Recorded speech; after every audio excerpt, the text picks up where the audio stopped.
12 factors. And one way to find it out quickly is just to prime factorize it. Okay, so we pick 60, and what we're going to do is just think of two numbers that multiply to get 60, and we start my prime factorization tree. I know 60 is 4 and 15, and I keep going until I get prime factors. Okay, 4 is 2 and 2, and 15 is 3 and 5.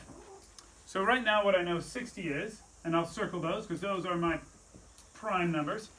I know 60 is written as 2 squared times 3 times 5. Okay, so that's a genetic blueprint of 60 in prime factorization form. Cool.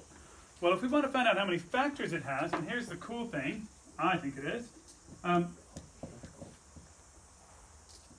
If we want to find out how many factors it has, what we do is we get the product of one more of each exponent.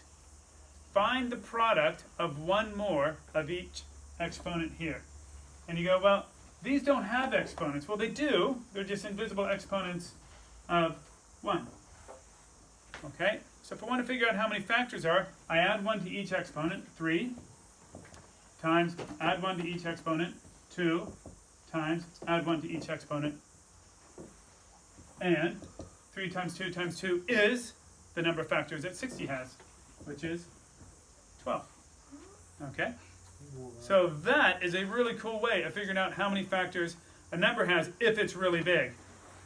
All right? So we still need to know our divisibility rules, but that'll work every time. So that 2 turns into a 3, that 1, which will be invisible, turns into a 2, and that 1 turns into a 2. Multiply them all, number of factors. That's it. Cool.